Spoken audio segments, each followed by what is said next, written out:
Okay, so good afternoon to everyone.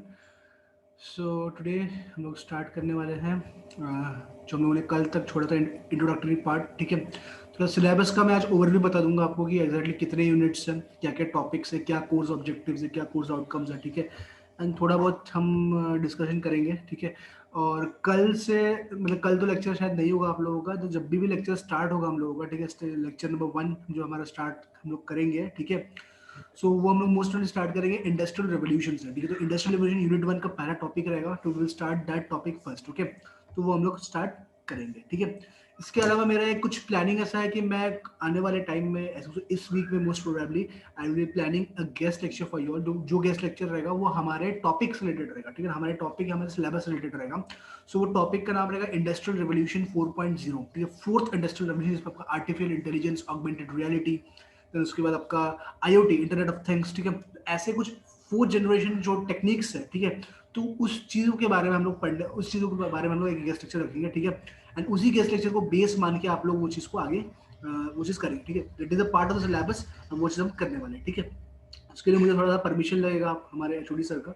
So once I get the permission from the HOD, हम लोग उस चीज़ को start कर लेंगे। ठीक है, सो आज हम लोग अभी पहले थोड़ा सिलेबस के बारे में डिस्कस कर लेते हैं। ठीक है,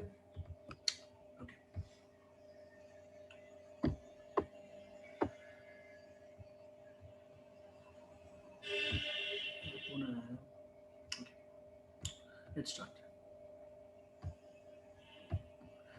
सो यस्टरडे आई थिंक सो, अभी तक जिन्होंने इंट्रोडक्शन दिया है वो ठीक है। आई मीन आज जो लोग नए आए होंगे वो लोगों में से कोई इंट्रोडक्शन बाद में मैं कर लूँगा, ऐसा कोई प्रॉब्लम नहीं है। ठीक है, सो तो हम लोग आगे बढ़ते हैं थोड़ा सा। So this was about my profile and everything. Okay, so ये डेकोरम। ओके, सो मैंने जो कल बताया था आप लोगों को कि 5 यूनिट में डिवाइडेड आपका है। ठीक है, तो ये चीज़ हम लोग कल डिस्कस कर चुके थे। ठीक है, आज हम लोग आगे बढ़ते हैं यहाँ से। ठीक है, तो कोर्स डिस्क्रिप्शन के बारे में अगर मैं बात करूँ, ठीक है, तो आप लोग अगर यहाँ पे देख सकते हो कोर्स डिस्क्रिप्शन में, ठीक है, तो क्या एग्जैक्टली है।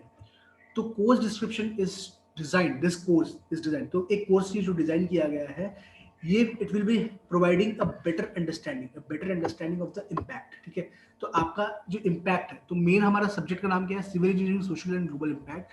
तो सोसाइटी लेवल पे और ग्लोबल लेवल पे, ठीक है, आपका क्या इम्पैक्ट है एक सिविल इंजीनियरिंग स्ट्रक्चर का, तो उसका एक प्रॉपर अंडरस्टैंडिंग जो है, उसका एक प्रॉपर एक एक्सप्लेनेशन जो रहेगा, वो हमें इस कोर्स से मिलेगा। अगर आप कोर्स को स्टडी करोगे तो हम सारे social issues and global issues को स्टडी करने वाले, ग्लोबल इश्यूज में ग्लोबल वार्मिंग एक रहेगा, ठीक है, तो उसको हम स्टडी करेंगे। सोसाइटी पे हम लोग उसको कैसे स्टडी कर सकते हैं वो भी हम इस चीज को देखेंगे, ठीक है। नेक्स्ट आपका ये होता है कि सिविल इंजीनियरिंग प्रोजेक्ट्स, ठीक है, civil engineering projects have an impact on the infrastructure, obviously कि आपका जो इंफ्रास्ट्रक्चर रहता है तो उसके ऊपर आपका इम्पैक्ट रहता है, ठीक है। फिर आपका एनर्जी कंजम्पशन आपका होता है, ठीक है, एनर्जी कंजम्पशन और जनरेशन, ठीक है। फॉर एग्जांपल मान लो कि अगर आपका जो एरिया है, आपका जो बिल्डिंग है काफी, अगर मान लो G+27 की बिल्डिंग है मान लो, ठीक है, तो वहां पे एनर्जी कंजम्पशन की जनरेशन है उसके ऊपर भी उसका इफेक्ट गिर सकता है, ठीक है। अब देखो कि प्रॉपर सिटीज में आप रहते हो, मुंबई वगैरह आप सिटी में रहते होंगे, ठीक है। हाँ, अगर आपके घर पे आरओ वगैरह है तो there is no issue about that, ठीक है। अगर आपका पानी अगर म्युनिसिपैलिटी का पानी आता है तो म्युनिसिपैलिटी का पानी हमेशा सुबह 2 घंटे के लिए आता है, ठीक है। एंड कैसा होता है कि किसी की म्युनिसिपैलिटी का पानी हमेशा 1 हफ्ते के बाद आता है, ठीक है। तो उसके बारे में जो और एनर्जी कंजम्पशन जो रहता है, उसको एनर्जी कंजम्पशन एंड जनरेशन जो रहता है, फॉर एग्जांपल एनर्जी कंजम्पशन होता है, इलेक्ट्रिसिटी जनरेशन होता है। अभी कैसा रहता है कि अगर मान लो कि अगर एक प्रॉपर एरिया है जहाँ पे इलेक्ट्रिकल कंपनीज जो है, इलेक्ट्रिसिटी जनरेशन कंपनी डिस्कॉम्स जिसको बोलते हैं, वो बहुत कम है, ठीक है। फॉर एग्जांपल हमारे अगर मैं जलगांव डिस्ट्रिक्ट की बात करूँ तो वहाँ पे डिस्कॉम कंपनीज जो डिस्ट्रीब्यूशन कंपनीज जो है, इलेक्ट्रिकल डिस्ट्रीब्यूशन कंपनीज, वो बहुत कम है। बट अगर आप उस कंपेरिजन में अगर आप देखो मुंबई में, तो मुंबई में प्राइवेट प्लेयर्स भी डिस्कॉम्स डिस्ट्रीब्यूशन कंपनी है, रिलायंस है, अडानी है, so there are all discoms. तो वैसे इफेक्ट करता है city to city and state to state and country to country, वो चीज वेरी करता है, ठीक है। देन नेक्स्ट चीज आपका आता है सस्टेनेबिलिटी ऑफ द एनवायरनमेंट, ठीक है। अगर मैं सस्टेनेबिलिटी की बात करूं तो हमारे सस्टेनेबिलिटी की अगर मैं बात करूं सस्टेनेबल डेवलपमेंट की, ठीक है, तो आज के जमाने में आप लोगों ने अब तक जितने भी सस्टेनेबल डेवलपमेंट के बारे में पढ़ा है, ठीक है, सस्टेनेबल डेवलपमेंट आपने जितनी चीज पढ़ा होगा, ठीक है, तो आपको सब चीज हिस्ट्री पढ़ती होगी सस्टेनेबल डेवलपमेंट होता क्या है, ठीक है। आपको सस्टेनेबल डेवलपमेंट बताया कि हम कोई भी चीज को फ्यूचर नीड्स के लिए हम बचा कर रखते हैं, सस्टेनेबल डेवलपमेंट, ठीक है। तो वो सस्टेनेबल डेवलपमेंट का हम सारा हिस्ट्री पढ़ते रहते हैं कि रियो कॉन्फ्रेंस हुआ था, फिर बाद में ये कॉन्फ्रेंस हुआ था, ये एनवायरमेंटल कॉन्फ्रेंस हुआ था, हमने एनवायरमेंटल स्टडीज में बहुत चीजें पढ़े होंगे, ठीक है। फर्स्ट ऑफ ऑल बताओ, मेरी वॉइस सबको आ रही है, is it Audible? Yes, sir. Yes, sir. Yes, sir. Yes. ठीक है, ठीक है। तो सस्टेनेबिलिटी ऑफ एनवायरनमेंट की मैं बात करूं, ठीक है, तो सस्टेनेबिलिटी ऑफ एनवायरनमेंट की मतलब होता है कि सस्टेनेबल डेवलपमेंट, तो हम लोगों ने सब चीजों का आपको, हम पूरा महाभारत पढ़ते हैं, ठीक है ना। अगर आज भी अगर आप एनसीईआरटी का बुक, अगर कोई सीबीएसई का बंदा हो, अगर आज भी अगर वो एनसीईआरटी का बुक उठा ले, तो एनसीईआरटी के बुक्स में आपको आज भी जो सस्टेनेबल डेवलपमेंट के बारे में वो वही पुरानी घिसी पिटी चीजें पढ़ाई जाती है। हालांकि अभी मेरे को ऐसा लगता है कि हमारे यहाँ पे जितने भी टेक्स्ट बुक्स पब्लिश होते, चाहे वो एनसीईआरटी या स्टेट बोर्ड लेवल की जितनी भी टेक्स्ट बुक्स पब्लिश होते हैं, उनका जो कंटेंट है हमेशा हर 3-4 साल में जो आज के जनरेशन में जो चीज चल रहा है उसके हिसाब से उस चीज को अपडेट करते रहना चाहिए, ठीक है। तो आज मैं अगर सस्टेनेबिलिटी की बात करूँ, हमारे सस्टेनेबल डेवलपमेंट के बारे में हमारे कोर्स में फर्स्ट यूनिट में आपको ये चीज मिलेगा, फर्स्ट यूनिट में सस्टेनेबल डेवलपमेंट के बारे में पढ़ोगे, ठीक है। बट मैं आपको सस्टेनेबल डेवलपमेंट का थ्योरी पार्ट जो रहेगा, theory part for example theory part की मैं बात करूं, जो पुरानी चीजें हैं उसके ऊपर मैं कम फोकस करूंगा, ठीक है, उसके ऊपर, क्योंकि वो चीज करने का फायदा नहीं है। मैं आपको डेफिनेशन बता दूंगा सस्टेनेबल डेवलपमेंट क्या है, सस्टेनेबल डेवलपमेंट के कितने पिलर्स होते हैं वो मैं बता दूंगा आपको, ठीक है। बट उसके बारे में इतना डिटेल में पढ़ने की वो नहीं है, मतलब कि फॉर एग्जाम्पल अगर मैं बात करूँ आपके इसमें डेट की, उसके बारे में पढ़े जा रहे, बट वो नहीं, क्योंकि वो आपका काम का नहीं है। जो आपका काम का है वो आपका करंट इशू जो उसके ऊपर चल रहा है, वो आपका नाम अगर आपने सुना होगा, उसका नाम है एसडीजी।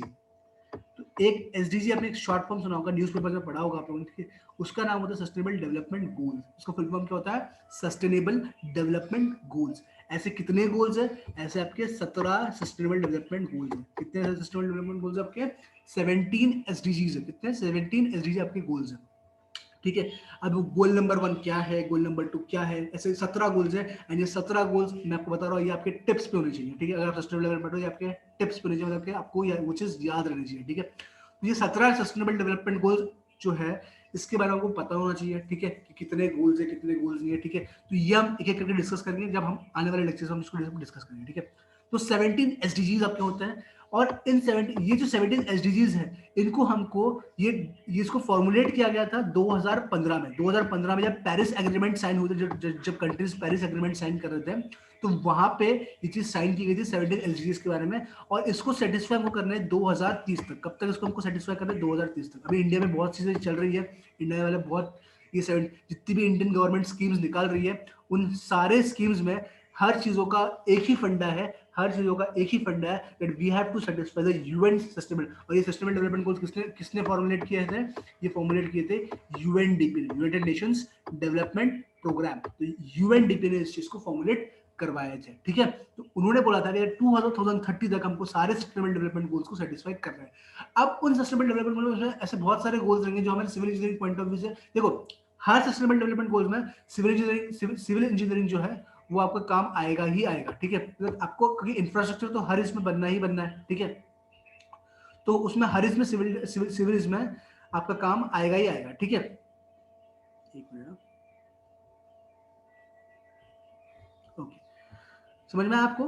तो हर इसमें वो सस्टेनेबल डेवलपमेंट जो है वह काम आता है, ठीक है। तो सिविल इंजीनियरिंग का काम आता है। अब उसमें स्पेसिफिकली ऐसे कौन से गोल्स है जिसमें सिविल इंजीनियरिंग जो स्पेशली सिर्फ सिविल इंजीनियरिंग से रिलेटेड है, ऐसे गोल्स है, ऐसे गोल्स जो civil engineering point of view से काफी इंपॉर्टेंट है और जिसको हम कंसीडर करना चाहिए, जैसे लाइफ ऑन लैंड हो गया। मैं आपको बताऊंगा बाद में सारे गोल्स बताऊंगा, कौन कौन से गोल हमारे पॉइंट ऑफ व्यू से काफी इंपॉर्टेंट है वो भी आपको बताऊंगा मैं, ठीक है। तो ऐसे काफी चीजें इंपॉर्टेंट है सस्टेनेबल डेवलपमेंट गोल्स के बारे में रहती है, तो इस चीज को हम ज्यादा फोकस करेंगे। एंड जो जो गवर्नमेंट स्कीम्स प्रेजेंटली गवर्नमेंट ने लॉन्च किया है, हम उसके कॉन्टेक्स्ट में सस्टेनेबल डेवलपमेंट गोल्स को रिलेट करेंगे। जो पुराने कुछ स्कीम्स रहेंगे उसको भी रिलेट करेंगे, जो आज के जमाने में जो अभी की जो करंटली 2020 में 2021 में जो स्कीम्स है उसको, तो हमारा जो स्टडी रहेगा, जो हम जो सरजी में पढ़ेंगे, ठीक है, कुछ पोर्शन जो रहेगा वो पास्ट बेसिस पे रहेगा, कुछ पोर्शन जो रहेगा वो पास्ट बेसिस जो थोड़ा सा स्टैटिक पॉइंट ऑफ व्यू से रहेगा, स्टैटिक मतलब जो हर किताबों में आपको मिलेगी, ठीक है। और कुछ चीजें जो रहेगा जो करंट बेसिस पे है, जो करंट में सिचुएशन जो चल रहा है उसके बेसिस पे जो चीज चल रही है उसको कंसीडर करके पढ़ेंगे, ठीक है। तो ये आपका चीज इंपॉर्टेंट रहेगा, ठीक है। ये एक तो क्या सस्टेनेबिलिटी, अगर आपने एनवायरमेंट को सस्टेनेबल बना दिया, देन आपका जो डेवलप होता है वो आपका होता है एस्थेटिक। एस्थेटिक, तो आपका एनवायरमेंट भी जो होता है वो आपका एस्थेटिक होता है। एस्थेटिक का मतलब क्या होता है? एस्थेटिक का मतलब होता है ब्यूटीफुलनेस, एक ब्यूटी, उसको बोलते हैं ब्यूटी, मतलब कि जहाँ पे ऐसी ब्यूटी जहाँ पे आप अपने को कंफर्ट महसूस करते हैं। फॉर एग्जाम्पल, अगर आप घर पे रहते हो, अगर आपको घर के आसपास पूरी गंदगी रहेगी तो ऑब्वियसली वो चीज़ आपको देखने में अच्छा नहीं लगेगा, ठीक है। अगर आपके घर के पास सब कुछ साफ सुथरा रहेगा, एक ग्रीनरी मेंटेन रहेगी, that is called the aesthetics of the environment. समझ में? अगर मान लो कि एक सिविलाइजेशन स्ट्रक्चर बनता है, ठीक है, तो हमको उसका इंफ्रास्ट्रक्चर पे इम्पैक्ट क्या है, एनर्जी कंजम्पशन को हम कंसिडर करते हैं, इन्वायरमेंट की सस्टेनेबिलिटी ये हमको ख्याल रखनी है, इन्वायरमेंट की एस्थेटिक, इन्वायरमेंट की ब्यूटी ये हमको ख्याल रखनी है जब हम कोई कंस्ट्रक्शन को कंस्ट्रक्ट करते हैं तब, ठीक है। देन अगर मान लो कि स्ट्रक्चर कंस्ट्रक्ट होता है, सो इन दैट केस एक और चीज इंपॉर्टेंट जो रोल प्ले करती है वो आपका होता है एम्प्लॉयमेंट क्रिएशन। मान लो कि आज एक बिल्डिंग बन रही है, तो अगर बिल्डिंग बनी तो हमको साइट इंजीनियर्स की जरूरत पड़ेगी, हमको सुपरवाइजर्स की जरूरत पड़ेगी, हमको कुछ क्या बोलते हैं सुपरवाइजर की जरूरत पड़ेगी, कुछ वर्कर्स की जरूरत पड़ेगी। तो ऐसे उससे एम्प्लॉयमेंट जनरेशन होता है। अगर उस चीज का एम्प्लॉयमेंट जनरेशन हो रहा है तो हम उस चीज का एक वैल्यू जनरेट कर रहे हैं। अगर एक कंट्री के विद इन कोई एक वैल्यू जनरेट अगर हो रही है, अगर आपका जो काम रहेगा अगर वो कंट्री के लिए वैल्यू मतलब कि मनी जनरेट करवा रही है, देन वही सेक्टर आपके इसमें क्या करवाता है, वही सेक्टर आपके जीडीपी को कंट्रीब्यूट करवाता है। तो इसका मतलब होता है कि सिविल इंजीनियरिंग सेक्टर की बात करूं तो सिविल इंजीनियरिंग सेक्टर की बात है तो वो आपका जीडीपी को कंट्रीब्यूट करता है। बट अगर मैं आज के जमाने में अगर मैं बात करूं, ठीक है, आज के जमाने में चल क्या रहा है, आज के जमाने में चल रहा है कोविड-19 चल रहा है, कोरोना वायरस जो आपका डिजीज जो पैंडेमिक पिछले एक साल से हर पूरा वर्ल्ड इसमें अगर लुप्त होकर रखा हुआ है, ठीक है, पूरा वर्ल्ड इसमें इस चीज को जूझ रहा है, ठीक है। उसमें सबसे बड़ा इफेक्ट जिस सेक्टर को गिरा है वो है आपका infrastructure sector, infrastructure construction sector. अगर आप किसी भी कंपनी में जाओ तो आप देख रहे होंगे कि सिविल इंजीनियरिंग का जो रिक्रूटमेंट प्रोसेस है वो काफी एक स्टैंड स्टिल पे आकर रुक गया है, ठीक है। मतलब रिक्रूटमेंट प्रॉपर बेसिस पे हो नहीं रहा है। क्यों एम्प्लॉयमेंट जनरेशन हो रही है, क्यों? क्योंकि एम्प्लॉयमेंट जनरेशन करवाने के लिए आपकी जो सेक्टर है, आपने सेक्टर ने उस पर्टिकुलर कंट्री के लिए उतना वैल्यू भी जनरेट करना चाहिए। अगर वैल्यू जनरेट नहीं हो रहा है, अगर सर्विसेज नहीं मिल रही है, तो मुझे आप बताइए किस बेसिस पे आप एम्प्लॉयमेंट क्रिएशन करोगे, ठीक है। So that is the main reason. तो मैंने एक चीज का इंपैक्ट बताया था आपको, that civil engineering social government impact का सबसे बड़ा इंपैक्ट जो गिरा है वो है कोविड-19 का इंपैक्ट जो आज हमारे इसमें हुआ है, ठीक है।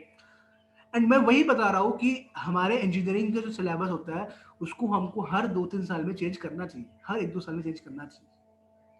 अब आपको लगता नहीं कि दैट कि हमारा जो, मैं आपसे क्वेश्चन पूछ रहा हूँ, आप चैट बॉक्स में बता सकते हो या मेरे को लिख के बता सकते हो कि आप अभी आपके सिलेबस में कोविड-19 का इम्पैक्ट जो था उस चीज, एक कंस्ट्रक्शन इंडस्ट्री में अगर कोई एपिडेमिक होता है या कोई जैसे एपिडेमिक या पैंडेमिक होता है जैसे कोविड-19 है, अगर ऐसा पैंडेमिक आता है तो कंस्ट्रक्शन सेक्टर को किस तरह से तैयार रहना चाहिए।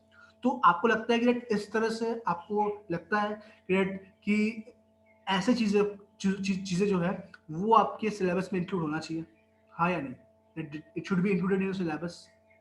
क्योंकि आपका जब सिलेबस बनाया गया था, ये जिस टाइम पे बनाया गया था, ये आपका सिलेबस जो बनाया गया था, ये बनाया गया था पिछले 2-3 साल पहले, 2-3 साल पहले आपका सिलेबस बनाया गया था। आज के ज़माने में ये चीज़ जो है ये चीज जो है इंक्लूड होनी चाहिए। ऑब्वियसली आपको लगता नहीं कि that आपकी जो यूनिवर्सिटी में जो लोग बैठे हुए हैं that they have to change the syllabus within 2 to 3 years। आप जो बिल्डिंग ड्राइंग चीज पढ़ते हो, आप लोगों को लग, मुझे एक चीज मेरे से पूछना है, देखो ये चीज थोड़ा सा पर्सनल लेवल में आपको पूछ रहा हूँ कि हम बिल्डिंग ड्राइंग पढ़ते हो, आपने आप लोगों में से बहुत लोग डिप्लोमा से शायद से होंगे, मेरे को पता नहीं है। बिल्डिंग ड्राइंग पढ़ते हो, बिल्डिंग ड्राइंग आज हम जब करते हैं, जब भी कोई बिल्डिंग की प्लानिंग करते हैं, उसका जो भी करते हैं हम लोग, तो हम लोग किस बेसिस पे करते हैं, हम लोग कब करते हैं, हम लोग उस चीज को ऑटोकैड पे करते हैं, हम सॉफ्टवेयर पे करते हैं। ऑटोकैड है, 3D मैक्स है, ऐसे बहुत सारे सॉफ्टवेयर आपके पास अवेलेबल है। आज के जमाने में सबसे इंपॉर्टेंट सॉफ्टवेयर आप लोग देखते हो तो वो होता है बीआईएम। क्या होता है BIM? It is called the building information modelling. ठीक है, तो बीआईएम आपका जो होता है बिल्डिंग इंफॉर्मेशन मॉडलिंग होता है, ये आपका एक सॉफ्टवेयर होता है। ठीक है, इस सॉफ्टवेयर जो ये सॉफ्टवेयर जो आपका होता है, ये सॉफ्टवेयर की वजह से हम बिल्डिंग का पूरा एस्टिमेट निकाल सकते हैं, बिल्डिंग का इंफॉर्मेशन, बिल्डिंग का प्लानिंग वैनिंग सब कुछ जो होता है वो करना कर सकते हैं। ठीक है, जिसका आपने सुना भी होगा। तो ऐसे बहुत सारे सॉफ्टवेयर है, जैसे स्टैट प्रो है, बहुत सारे software civil engineering point of view हम लोग आज फील्ड में यूज करते हैं। आप बोलते हो कि यार फ्रेशर्स को नौकरी नहीं मिलती, क्यों नहीं मिलती? बिकॉज उनके पास उतनी स्किल्स नहीं होती। अगर आज फ्रेशर्स अगर आप सामने हो, ठीक है, आज आपके पास में, आप बोलते हो कि कि कंस्ट्रक्शन इंडस्ट्री की हालत खराब क्यों है? इसका हालत ये खराब इसलिए है कि लोगों को सॉफ्टवेयर जो हम लोग आज के जमाने में जो इंडस्ट्री को चाहिए उसके लिए आपका अवेयरनेस नहीं है। एंड अगर आपको इंडस्ट्री से अवेयर होना है, इंडस्ट्री में क्या चल रहा है, अगर आपको उसके साथ अवेयर होना है, तो आपको वैसे स्किल्स डेवलप करने पड़ेंगे। एंड आपका जो कोर्स है वो आपको वो चीज़ प्रोवाइड नहीं करता है। ठीक है, आपका कोर्स है, बोलते ना आप किसी आदम बाबा के जमाने की जो पूरा कोर्स है उस तरह का कोर्स है। That is the main reason that the civil engineering is facing some unemployment issues. Unemployment issues जो आज फेस कर रहे हो, फ्रेशर होने के बाद, पास आउट होने के बाद आपको नौकरी नहीं मिलती। अगर नौकरी मिलती भी तो आपको सैलरी कम मिलता है। Why? Because you lack some of the skills that must be inculcated by the policy maker. जो एजुकेशन पॉलिसी मेकर होते हैं उनके थ्रू आपके इसमें इनकलकेट करवाना चाहिए, बट वो चीज़ होती नहीं है। ठीक है, सो ये चीज काफी इंपॉर्टेंट है, जो मेरे को बताना था मैंने बता दिया। ठीक है, and on a perceptible level जो आपका होता है, जो हम इसमें आता है अभी, तो क्वालिटी ऑफ लाइफ। आपका जो चीज होता है, आपका जो सिविल इंजीनियरिंग स्ट्रक्चर होता है, वो आप कोई भी स्ट्रक्चर बनाते हो तो आपका लाइफ के क्वालिटी को आप इंप्रूव करें, चाहे वो रोड हो, बिल्डिंग हो, एनीथिंग हो। ठीक है, so it is important for civil engineers to realise the impact which this field has. ठीक है, अगर सिविल इंजीनियरिंग फील्ड आपका है तो सिविल इंजीनियरिंग का उस स्ट्रक्चर पे क्या इम्पैक्ट करता है, तो वो आपको स्टडी करना है। और वो इम्पैक्ट ज्यादा सीरियस भी नहीं चाहिए, it should not be adverse. ठीक है, और उसके लिए हमको प्रिकॉशंस लेने चाहिए। तो ये चीज आपका कोर्स का डिस्क्रिप्शन है, ये आपने देखा होगा। तो ये आपका कोर्स का डिस्क्रिप्शन यहाँ से यहाँ तक आपको समझ में आया होगा, क्लियरली समझ में आया होगा। मैंने बहुत अच्छे से, बहुत इजी लैंग्वेज में आपको समझाने की कोशिश की है। ठीक है, तो this is the course description, right? Okay, so मैं अगर कोर्स स्कीम की बात करूँ, बच्चे कोर्स स्कीम की अगर बात करूँ, तो ये आपका सब्जेक्ट का नाम है। ठीक है, तो मैं कोर्स स्कीम की बात करूँ तो आपका सब्जेक्ट से हफ्ते में 3 लेक्चर्स होते हैं। बट क्योंकि ऐसा प्रॉब्लम हो गया है कि जूम प्लेटफॉर्म पे हमारा लेक्चर का जो लिमिट होता है that is only 40 minutes. Only 40 minutes का टाइम रहता है। Within 40 minutes we have to wrap up everything. Okay, within 40 minutes we have to wrap up everything. But what is the main reason over here is that कि 40 minute अगर हमको सब कुछ अगर wrap up करना है, ठीक है, तो आपके पास उतना टाइम होना चाहिए। ठीक है, so for that we will be having 4 lectures in a week. तो हमारे कितने लेक्चर्स रहेंगे? 4 लेक्चर्स। देखो, अगर इंस्टीट्यूट अगर आने वाले टाइम में अगर जूम का प्लान होता है, जूम के कुछ प्लान होते हैं, अगर वो प्लान खरीद लेता है फॉर एग्जांपल, ठीक है, सो इन दैट केस हम लोग इस लेक्चर का जो रहेगा वो 1 आवर या उससे भी ज्यादा हम चीज को कर सकते हैं। 1 आवर या 2 आवर्स जैसा डिपेंड करता है उस प्लान के हिसाब से। ठीक है, तो उससे भी ज्यादा हम शेड्यूल कर सकते हैं लेक्चर्स को। बट प्रॉब्लम ऐसा है कि इस लेक्चर में ऐसा प्रॉब्लम हो रहा है दैट इसमें ऐसा कुछ सिचुएशन है नहीं, मतलब इसमें ऐसा प्रॉब्लम ऐसा हो रहा है कि फ्री वाले इसमें बेसिक प्लान में सिर्फ 40 मिनट्स का प्लान है। ठीक है, अगर प्लान ले लेते हैं आने वाले टाइम में, it would be very beneficial for us. Then we can have only 3 lectures in a week. But now, as per the prevailing conditions, so we can only take, we have to take, and we have to means बोलते ना हमको जबरदस्ती हम लोगों को 4 lectures लेने पड़ेंगे, and 4 lectures each day will be of 40 minutes. ठीक है, and you all know about this that scheme of ISC. आपका आईएससी रहता है 40 मार्क्स, आपने फर्स्ट ईयर में एग्जाम दिया होगा, 40 मार्क्स का आपका आईएससी रहता है, 60 मार्क्स का आपका ईएससी रहता है, एंड सेमेस्टर एग्जामिनेशन होता है। But as per the prevailing conditions in our country that has been going on, okay, so the 60 marks of the questions that is being actually being taken by the university, that is in the form of the objective or MCQ type. Okay, but now we cannot say anything what the future conditions might be, what the future conditions might be. Okay, कुछ भी condition रहेगा अभी depend करता है exam offline होना है online होना है किस बेसिस पे होना है, we can not say anything about that. या आईएसएस दोनों आपके आईएसएस होंगे, एक तो आपका अप्रैल के लास्ट वीक में शेड्यूल रहेगा मोस्ट प्रोबेबली शायद से, और एक आपका मई या जून के इसमें आपका एक सेकंड आईएसएस रहेगा, थर्ड आईएसएस भी जून में रहेगा, ठीक है। तो आपका ऐसा आईएसएस रहेंगे, तो आपके आईएससी को आईएससी दो आए तीन आईएससी में से दो बेस्ट ऑफ टू आईएससी लिया जाता है, फिर 60 एंड 100 का पेपर होता है, ठीक है। 14 वीक्स तक लेक्चर होता है, हालांकि ये लेक्चर में टोटल आज जो हमारा रहेगा वो थोड़ा सा बढ़ जाएगा मोस्ट प्रोबेबली, एंड इसके 3 सेमेस्टर क्रेडिट्स आपको मिलते हैं, ठीक है। This is the course scheme, okay, this is the scheme of the course. Now, if I just go to this now, the course objectives. So, objective means what? Objective means आपका एक proper aim क्या होना चाहिए? That आपका जो पूरा course है वो किसके इर्द गिर्द घूमना चाहिए, ठीक है। That is the main concept of objective. So obviously everyone of you, आप में से बहुत सारे लोग जो रहेंगे उनका भी एक ऑब्जेक्टिव होगा, उनका भी गोल होगा, उनका भी एक चीज होगा जो आप अचीव कर रहे होंगे। किसी का गोल होगा कि मेरे को एक प्रॉपर एक बड़े ऑर्गेनाइजेशन में एक बड़ा एग्जीक्यूटिव इंजीनियर बनना है, मुझे एक बहुत बड़ा ये बनना है। So everybody having some objectives in their life, objectives goals एक रहेगा कि हाँ मेरे को ये ऑब्जेक्टिव को सेटिस्फाई करवाना है। अगर मैंने इस ऑब्जेक्टिव को सेटिस्फाई कर दिया देन ये चीज पॉसिबल हो सकता है मेरे लिए, ठीक है। सो ये चीज आपको करना है, ठीक है। तो जनरली कोर्स का ऑब्जेक्टिव ये होता है कि जो मेरे स्टूडेंट्स हैं वो इस सब्जेक्ट को अप्रिशिएट करेंगे, ठीक है, उस चीज को अप्रिशिएट करेंगे। किस चीज को? जो इम्पैक्ट होता है। अगर मान लो कि आज हमारी कंट्री डेवलपिंग है, हम डेवलपमेंट की तरफ जा रहे हैं, तो कोई भी सिविल इंजीनियरिंग स्ट्रक्चर का डेवलप हो रहा है, वो डेवलप होते वक्त उसका इम्पैक्ट क्या है, उस स्टूडेंट को अप्रिशिएट करना चाहिए। किस तरह से उसको इम्पैक्ट करना चाहिए? Depending on the changing lifestyle, जो एक लाइफस्टाइल चेंज हो रहा है उसके ऊपर, ठीक है। देन उसका एनवायरमेंटल डिग्रेडेशन, ठीक है, रिसोर्स डिप्लीशन, इकोनॉमिक, इन सब चीज को कंसिडर करके उस पर्टिकुलर स्ट्रक्चर का इम्पैक्ट क्या हो रहा है वो हमको करना चाहिए। और स्टूडेंट्स को सस्टेनेबिलिटी का जो सिग्निफिकेंस है उसको भी एक्सप्लेन करते आना चाहिए, उसको भी वो चीज भी समझ में आएगा, ठीक है। तो आपके दो चीज यहाँ पे आ गई है। एक तो आपको इम्पैक्ट स्टडी करना है कि एक पर्टिकुलर स्ट्रक्चर का एनवायरमेंट पे, सोसाइटी पे या इसके इकोनॉमिक बेसिस पे उसका क्या इम्पैक्ट है, मुझे वो चीज को पहले स्टडी करना है। एंड दूसरा चीज आपका रहेगा कि उसका सस्टेनेबिलिटी, हम उसमें क्या इनोवेशंस करें एंड क्या प्रिकॉशंस लें एंड क्या चीज करें जिससे हम सस्टेनेबल डेवलपमेंट की तरफ मूव कर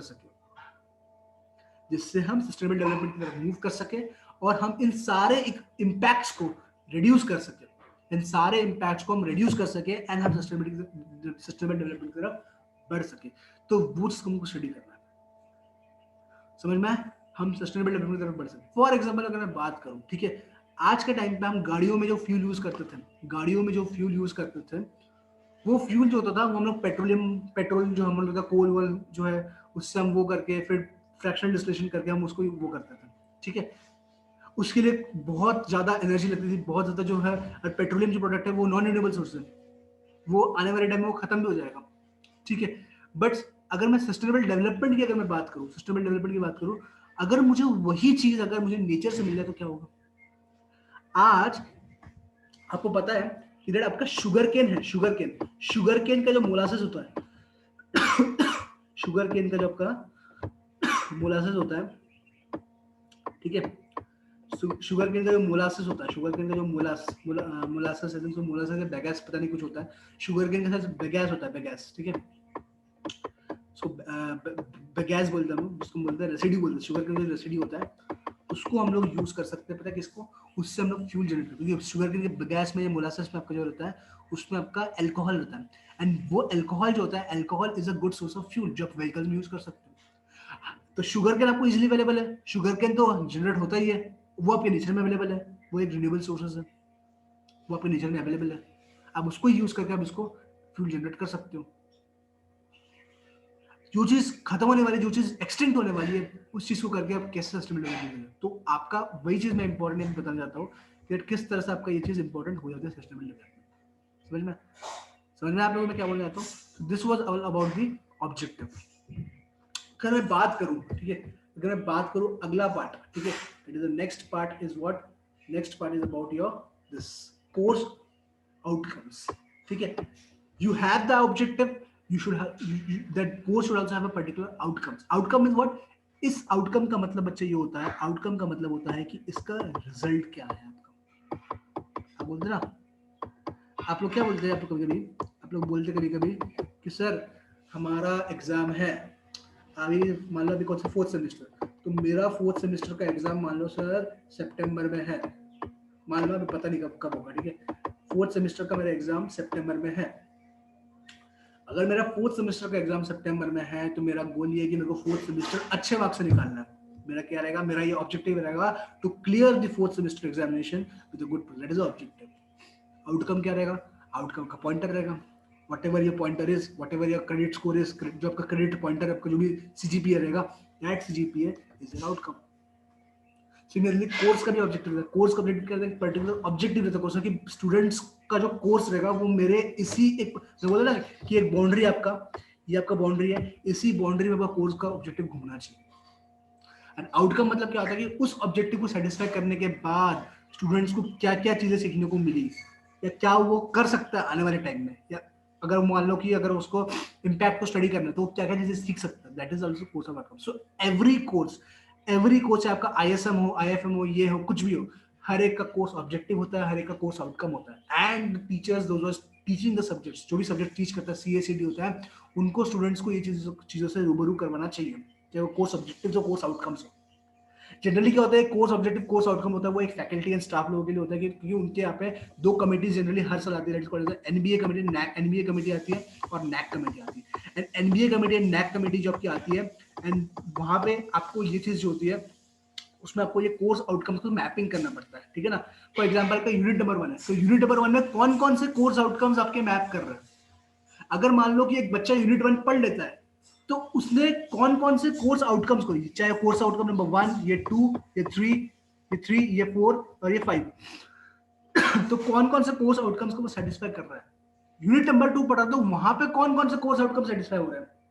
तो ऐसे उनको कोर्स आउटकम्स को मैप करना पड़ता है। एंड इसका एक सीओ और पीओ प्रोग्राम आउटकम्स आपका होता है, जो आपके जो आप अगर आपने इंस्टीट्यूट का ब्रोचर देखा होगा तो वहाँ पर आपका प्रोग्राम आउटकम्स होता है। अगर अपने अपने कॉलेज के डिपार्टमेंट में आप गए होंगे तो वहाँ पे आपको प्रोग्राम आउटकम्स भी दिखने को मिलेगा। तो टोटल से 11 प्रोग्राम आउटकम्स होते हैं, ठीक है। तो वो प्रोग्राम आउटकम्स का सीओ को मैपिंग करना पड़ता है, ठीक है ना। तो ऐसे बहुत लंबा प्रोसेस होता है जो हम लोग करना पड़ता है, उसका एनालिसिस करना पड़ता है। एंड उसका फिर बाद में नैक एंड एनबीए जब कमेटी आती है तो उसके ऊपर वो हमको क्या देते हैं, उसके ऊपर वो हमको मार्क्स देते हैं, क्या देते हैं, उसके ऊपर हमको मार्क्स देते हैं, ठीक है।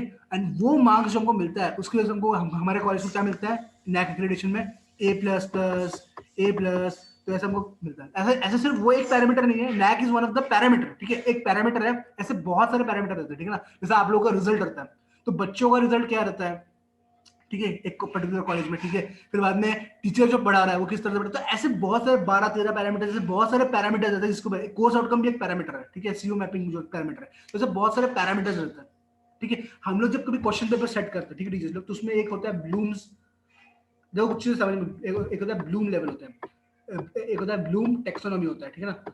ब्लूम टेक्सोनॉमी करके कुछ तो एक होता है, ब्लूम टेक्सोनॉमी करके कुछ भी होता है, ठीक है ना। तो ब्लूम टेक्सोनॉमी क्या होता है, तो ब्लूम टेक्सोनॉमी आपका ये होता है कि उसमें ना ब्लूम टेक्सोनॉमी में क्या होता है कि आपने जब क्वेश्चन पेपर जब सेट करते हो तो ब्लूम टेक्सोनॉमी में कुछ वर्ड्स दिए हुए हैं। अगर आप बच्चों का कोई एनालिटिकल स्किल्स चेक कर रहे हो तो आपको वही चीज, आपको जैसे एनालाइज वर्ड है तो आपको वही क्वेश्चन में यूज करना चाहिए। अगर बच्चों से आप डिस्क्रिप्टिव आंसर लिखवा रहे हो तो आपको डिस्क्राइब एक्सप्लेनेशन मांगे तो एक्सप्लेन ऐसे यूज करना है। अगर बच्चों को आप समराइज करने वाले हो तो आप उसको एलिसिडेट, जैसे कुछ कुछ वर्ड्स जो है वो ब्लूम टेक्सोनॉमी में है। एंड दैट ब्लूम टेक्सोनॉमी में ब्लूम के कुछ लेवल्स दिए हुए हैं वो करना है। तो ऐसे बहुत सारे पैरामीटर्स जो इसको हमको करना पड़ता है, हमको एनालिसिस करनी पड़ती है, ठीक है। तो ये चीज जो होती है वो टीचर्स लोगों के लेवल के लिए होती है, बट मैं आपको इसलिए बता रहा हूं कि आपको ये अवेयरनेस होना चाहिए। कल कोई आपको पूछ ले कि हम लोग ये कोर्स आउटकम्स बनाते क्यों, कोर्स आउटकम का फायदा क्या है, तो आपको बताना नहीं चाहिए। कोर्स आउटकम इसलिए बनाते हैं क्योंकि वो एक पैरामीटर है जिससे हमारे कॉलेज को नैक एंड एनबीए एक्रेडिटेशन मिल सकता है। एंड ये स्टूडेंट्स के लिए भी इंपॉर्टेंट है कि स्टूडेंट्स को ये चीज पता होनी चाहिए, स्टूडेंट को ये सारी चीज कोर्स आउटकम के बारे में पता होना चाहिए, ठीक है। तो अगर मैं कोर्स आउटकम की बात करूं, कोर्स आउटकम नंबर 1 जब का है, the impact with which civil engineering projects have the society at large and on the global arena, ठीक है। तो पहला आउटकम आपका ये है कि मैंने बताया था आपको, मैंने ऑब्जेक्टिव में भी सेम था, कोर्स डिस्कशन में भी सेम था, कि आपका जो सिविल इंजीनियरिंग जो है, तो civil engineering point of view से, ठीक है, एक सोसाइटी पे और एक ग्लोबल एरेना पे उसका क्या इफेक्ट करता है वो चीज को हमको स्टडी करना है, ठीक है। Then the extent of infrastructure, ठीक है, एक्सटेंट ऑफ इंफ्रास्ट्रक्चर, उसकी एनर्जी रिक्वायरमेंट क्या है, and how they are met in the past, present and future. अब मान लो कि एक इंफ्रास्ट्रक्चर है, उसमें एनर्जी की रिक्वायरमेंट, इलेक्ट्रिसिटी किससे जनरेट होती है, वो पहले किस तरह से होती है, अभी किस तरह से होती है, और बाद में कैसे होगी। तो वो मतलब हम कोई भी चीज स्टडी कर रहे हैं, जैसे इंडस्ट्रियल रिवोल्यूशन हम पढ़ रहे हैं, ठीक है ना, इंडस्ट्रियल रिवोल्यूशन पहले क्या था, वो हिस्ट्री वो हमको पढ़ना है, आज के जमाने में कौन सी इंडस्ट्री चल रही है, और फ्यूचर में वे फॉरवर्ड उसका क्या है, वो हमको स्टडी करना है। इंफ्रास्ट्रक्चर भी तो एक इंडस्ट्री है ना, इंडस्ट्री में इंफ्रास्ट्रक्चर भी तो एक इंडस्ट्री है, सिविल इंजीनियरिंग भी तो एक इंडस्ट्री है। तो वो किस तरह से डेवलप हुआ, वो हमको स्टडी करना है। Third CO, sustainability of environment और उसके एस्थेटिक। अगर आप हर यूनिट में देखोगे तो हर यूनिट में सस्टेनेबिलिटी वाला पार्ट इंक्लूड किया गया है। कोई भी चीज पढ़ो, अगर एनवायरमेंट में हो तो एनवायरमेंट में आप सस्टेनेबिलिटी कैसे मेंटेन करोगे, इंफ्रास्ट्रक्चर तो इंफ्रास्ट्रक्चर में आप सस्टेनेबिलिटी मेंटेन कैसे करोगे, वो चीज हम स्टडी करेंगे, ठीक है। तो सस्टेनेबिलिटी ऑफ एनवायरमेंट ये आपका थर्ड सीओ है। अगर आप इस कोर्स को पढ़ते हो तो आपको सस्टेनेबल डेवलपमेंट की जो 17 गोल्स है, एंड वो 17 गोल्स के हिसाब से आपके जो आप करने वाले हो वो चीज आपको पता होना चाहिए, उसका इंपैक्ट क्या है, उसका एक्सटेंट ऑफ इंफ्रास्ट्रक्चर वो आपको पता होना चाहिए, the potentials of civil engineering for employment creation और उसके जीडीपी में क्या कंट्रीब्यूशन है, ये आपका है सीओ नंबर 4। अगर सिविल इंजीनियरिंग जो आप स्ट्रक्चर बना रहे हो तो उसका कितना पोटेंशियलिटी उसकी है कि वो एम्प्लॉयमेंट को जनरेट कर सके और जीडीपी पे कंट्रीब्यूट कर सके, ये मैंने पहले डिस्कस कर लिया आपसे, ठीक है। और to be precautious, to be, देखो यहाँ पे देखो ग्रामेटिकल मिस्टेक हुआ है, to be cautious and to take precautions. ये बी जब आप लगाते हो ना, वर्ब लगाते हो, तो वहां पे प्रिकॉशंस नाउन कभी नहीं आता, so in that case what you have to do, you have to use to take precautions, you have to use some prepositions, okay. तो यहाँ पे एक प्रॉपर तरीके से यहाँ पे ग्रामेटिकल मिस्टेक हुई है, so you have to just take care of, देखो होती है, कुछ लोग होते हैं तो वहाँ पे कुछ कभी-कभी गलत हो जाती है, ठीक है। सो प्रिकॉशंस, तो ये बी यहाँ पे एक वर्ड आना नहीं चाहिए था, प्रिकॉशंस शुड बी टेकन, ठीक है, to ensure that the above mentioned impacts are not adverse but beneficial. तो वो इंपैक्ट जो है वो एडवर्स नहीं होनी चाहिए, वो सीरियस नहीं होनी चाहिए, हमको ऐसे प्रिकॉशन लेनी चाहिए ताकि हम इसको बेनिफिशियल बना सके, ठीक है। तो ये सारे सीओज जो है मैंने पहले अच्छे से कोर्स डिस्कशन में एंड कोर्स ऑब्जेक्टिव में डिस्कस कर लिया। तो ये सीओ का हर यूनिट पे मैपिंग करना पड़ता है। अगर आप देखोगे कोर्स, अभी मैं टॉपिक्स में जब बढ़ाऊंगा तो आपको देखोगे तो ये सारे कोर्स आपको वहां पे सेटिस्फाई होते हैं, ठीक है। तो ये आपका यूनिट नंबर 1 है। मैं टॉपिक्स का नाम नहीं पढ़ूंगा, टॉपिक्स का नाम तो मैं कल बता ही दूंगा आप लोगों को, ठीक है। तो मैं यहाँ पे ज़्यादा डिटेल में तो पढ़ाऊंगा नहीं आप लोगों को, ठीक है, कि ये सारे टॉपिक्स आपके यूनिट नंबर 1 में आपके रहेंगे, ठीक है। तो आज मैं जो कर रहा हूँ वो इंट्रोडक्शन टू कोर्स नंबर, मैंने यूनिट 1 स्टार्ट कर दिया आपका, ठीक है। तो मैं आज कोर्स का इंट्रोडक्शन आपको दे रहा हूँ मैं, ठीक है। फिर understanding the past, look into the future, फिर ये इंडस्ट्रियल डिवीजन का में दिया हुआ है, civil engineering breakthroughs, present day, पढ़ लो एक बार क्या है यहाँ पे, ठीक है। मैं एक साइड में 2 मिनट के लिए ओपन रखता हूँ, पढ़ लो। तो ये सारे टॉपिक्स हमारे इसमें है। ह्यूमन डेवलपमेंट इंडेक्स काफी इंपॉर्टेंट है, फिर जीआईएस, फिर इकोलॉजिकल फुटप्रिंट भी काफी इंपॉर्टेंट है। तो इन सब चीज के बारे में वो पढ़ना है, ठीक है, यहाँ पे दिया होगा। तो इस लेक्चर को कंप्लीट करने में टोटल 9 आवर्स का हमको टाइम लगता है, ठीक है। और मैं दूसरे यूनिट की बात करूँ तो ये दूसरे यूनिट है, यहाँ पे सिविल इंजीनियरिंग मार्वल्स के बारे में दिया हुआ है, फिर infrastructure, mega city, smart cities, transportation, फिर कौन से कोर्स हम यूज करते हैं। तो ये यूनिट नंबर 2 है, मैं थोड़ी देर के लिए ओपन रखता हूँ, इसको पढ़ लो। वैसे भी सिलेबस की कॉपी आपके पास होगी तो उसमें भी आपको ये चीज मिल जाएंगे, ठीक है। Okay, next, this is unit number 3। उसमें सब चीज आपका एनवायरमेंट के रिलेटेड आपका है। एनवायरमेंट में क्या, सॉलिड वेस्ट मैनेजमेंट यहाँ पे पढ़ा होगा, water purification, waste water treatment, hazardous treatment, flood control, atmospheric pollution, environmental matrix. इसके देखो सस्टेनेबिलिटी वाला पार्ट हर इसमें आ रहा है, ठीक है। सेकंड यूनिट में भी था, फर्स्ट में भी था, थर्ड में भी है, ठीक है। देखो आप देख रहे हो ना, आप देख रहे हो कि देखो हर सीओ आपका मैप कर रहा है, हर सीओ कहीं ना कहीं जाके मैप कर रहा है, किधर ना किधर कोई ना यूनिट में जाके मैप कर रहा है। अगर सीओ नंबर 4 है तो सीओ नंबर 4 देखो हर इसमें मैप कर रहा है, जो सस्टेनेबिलिटी का था, सस्टेनेबिलिटी वाला सीओ था वो हर इसमें मैप कर रहा है। सीओ नंबर 1 भी हर इसमें मैप कर रहा है। अगर मैं एनवायरमेंट कंटेक्स्ट में बात करूं तो एनवायरमेंट वाला सीओ भी इसमें मैप कर रहा है। तो ऐसे देखो 2-3 सीओ एक इसमें मैप कर सकते हैं, ठीक है। तो अगर मैं यूनिट नंबर 4 की बात करूं तो यूनिट नंबर 4 में आपका देखो build environment, green building, LEED ratings, recycling वगैरह सब चीज, role of urban arts, heritage structures, और यहाँ पे देखो वापस सस्टेनेबिलिटी आ गया, ठीक है। तो ये आपका यूनिट नंबर 4 के बारे में है। और यूनिट नंबर 5 आपका सिविल इंजीनियरिंग प्रोजेक्ट्स के बारे में है, एनवायरमेंटल इंपैक्ट के बारे में स्टडी करेंगे, फिर ग्रीन हाउस गैस को कैसे हम रिड्यूस कर सकते हैं, फिर सिविल जीडी एम्प्लॉयमेंट क्रिएशन कैसे कर सकते हैं, जीडीपी कैसे बढ़ा सकते हैं हम लोग सिविल इंजीनियरिंग का, उसका इनोवेशन क्या है, प्रोडक्ट डेवलपमेंट का। तो ये जो इसमें आप देखो, इसमें आपका पैंडेमिक वाला पार्ट को इंक्लूड नहीं किया गया।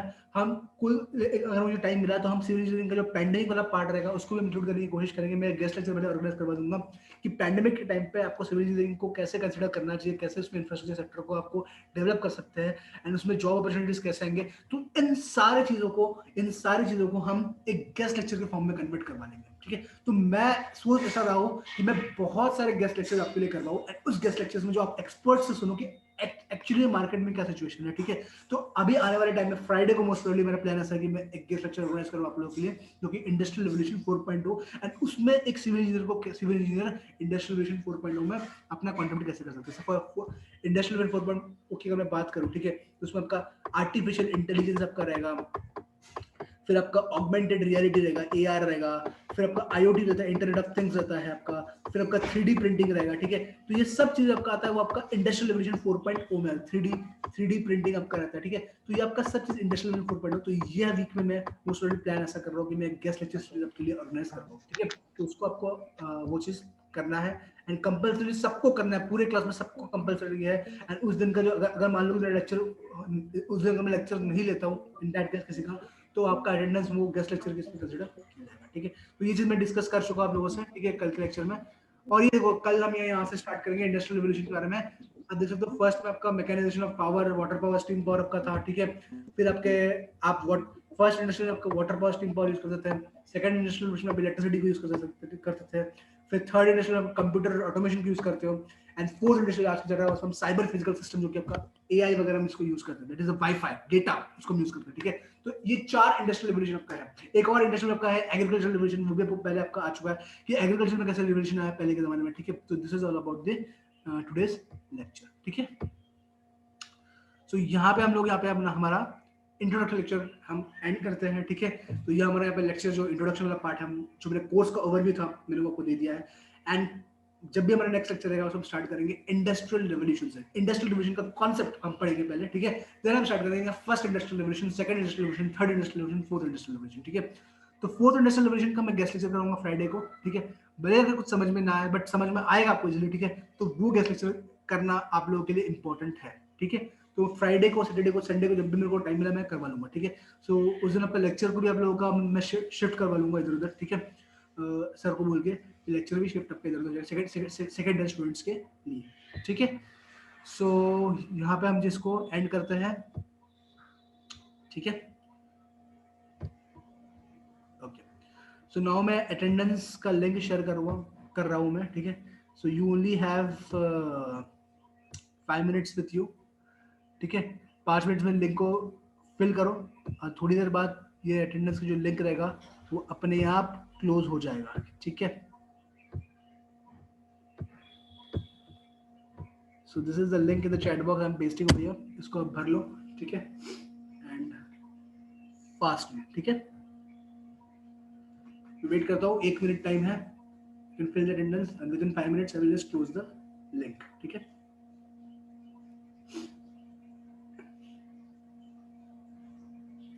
Daily you have to give the attendance in this format only, ठीक है। एंड कल से मैं बनती कोशिश ये करूंगा अटेंडेंस के लिए कि मैं एक अगर मुझे रोल कॉल लिस्ट मिल जाएगा आपके बच्चों का ए और बी का, तो मैं गूगल शीट बना लूंगा। तो गूगल शीट में मैं आपको एडिट करने का ऑप्शन है, वहाँ पे आप डेली बेसिस पे अटेंडेंस को फिलअप कर सकते हो अपने, ठीक है। तो वो मैं प्रोवाइड करूंगा। अभी फिलहाल गूगल फॉर्म रहने दो क्योंकि मेरे पास लिस्ट रोल कॉल का लिस्ट नहीं है। जैसे रोल कॉल का लिस्ट मेरे पास आ जाएगा, ठीक है, तब हम वैसा वाला सिस्टम स्टार्ट कर देंगे, ठीक है। तो आपको अपने अटेंडेंस वैसे आपको भरना है, समझ में।